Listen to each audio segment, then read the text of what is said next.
Hello, welcome back to Abidi's Kitchen.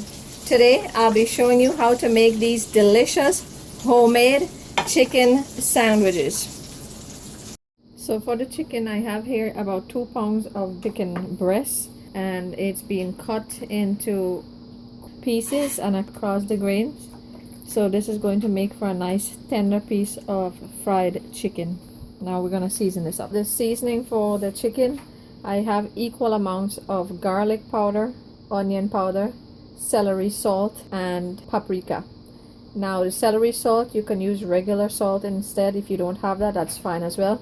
And I also have here equal amounts of red chili powder and black pepper. You can use black pepper only. And of course a little acid to help break down the chicken to make it tender and moist. I have here 1/4 cup of plain yogurt. If you have buttermilk, use 1/2 cup of that instead. So I'm going to add the plain yogurt there and all of my dry spices. And now I'm just gonna mix everything here together. And you're going to allow this to marinate for 1 to 2 hours. Overnight is best, but if you're in a rush, 1 to 2 hours is good. Add a 1/2 pack of goya sazon, and this is going to elevate the color a little bit. And I apologize if I keep adding ingredients in while I'm cooking, but this is how I cook. I just average and I just go for what I want to eat that day or what I feel my flavor profile is going to be. I'm going to cover this with some plastic wrap and leave it in the fridge to marinate for about 1 to 2 hours. In this case, I have some time until dinner, so I'm going to leave this for up to 3 hours in the refrigerator. And now this is the coating for my chicken sandwich. I have here all-purpose flour, Italian breadcrumb, you can use plain breadcrumb if you want, cornstarch, paprika, onion powder, garlic powder, and a pinch of baking powder. Now you want to make this as flavorful as possible, and I like to keep the same seasoning mix that I placed on the chicken, so the chicken is seasoned layer after layer. Now you want to give this a good mix and incorporate everything. There, this is looking nice and combined. Okay, so I'm ready to assemble my chicken sandwich, and I have the pieces of chicken that's been marinating since about 1 o'clock today, so it's been in the fridge for about 4 hours. I have my coating mix, and I have an egg with 1 tablespoon of milk. There, this has been whisked nice and thin, and it's well incorporated, and we're ready to start. So I have an assembly line here, and I'm simply going to take a piece of the chicken that I have here, and I'm going to dip it into the flour or the coating mix that I have here. Then I'm going to dip it into the egg, drain it off, and back into the flour. And I'm going to use my other hands so I don't have breaded fingers. There, and you shake off the excess, and that's what you have, a nice coated crusty looking piece of chicken. I'm going to shake off the excess and set it aside.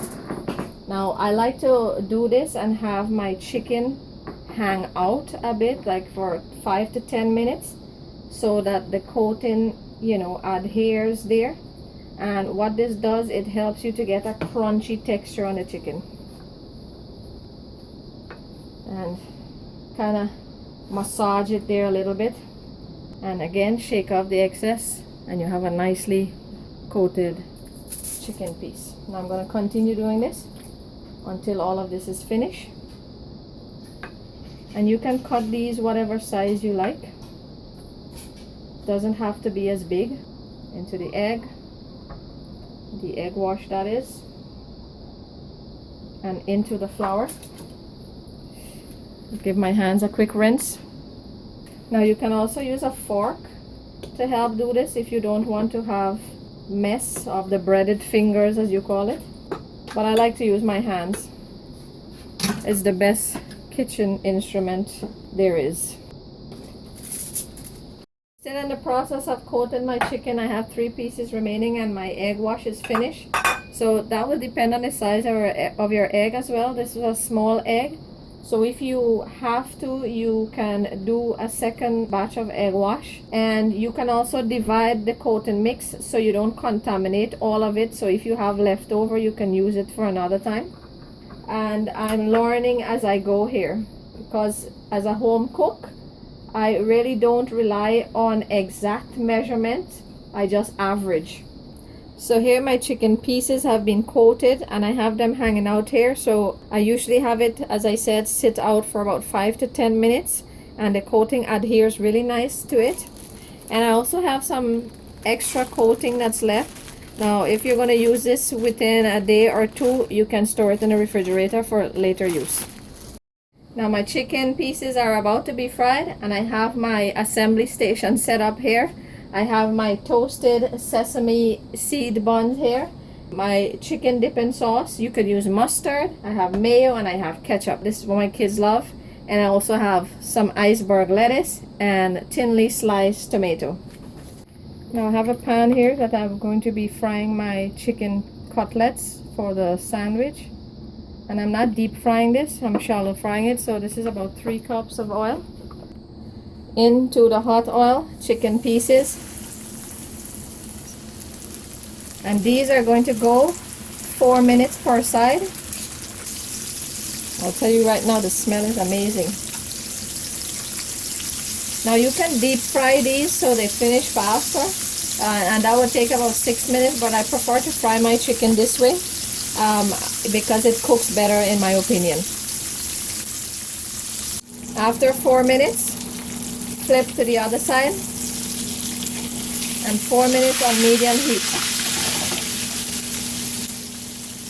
Now there, after 4 minutes on the other side, I'm going to remove, drain and set aside in preparation for assembly. You want to be gentle with it, you don't want to have the coating fall off. Putting in another piece. So my kids are waiting, they're hungry, and I still have some going on the stove, but I'm going to try to assemble this here. So I'm going to add now, how I usually do it, a little bit of mayo. Then I put a little bit of ketchup there. Kids love that. I'm just going to spread it around, and I'm going to put a piece of lettuce, in their case not a lot, and then this giant piece of chicken onto the lettuce, some chicken dipping sauce, spread that around, and now my slice of tomato, and then I put that up. And there we have our homemade chicken sandwich. So I'm assembling 2 more here, and I'm just gonna spread that around. Lettuce at the bottom, I like to do mine that way. Ketchup at the top, and our fried chicken. That one on the lettuce, this one on the bun. Honey mustard. Lettuce here. Tomato. And cover. And here you have it, our delicious homemade chicken sandwiches. Do give this recipe a try. All of the measurements and ingredients will be listed in the description box below. Give it a thumbs up, share, subscribe, and thank you for spending time with us today in Abidi's Kitchen. Enjoy. Bye-bye.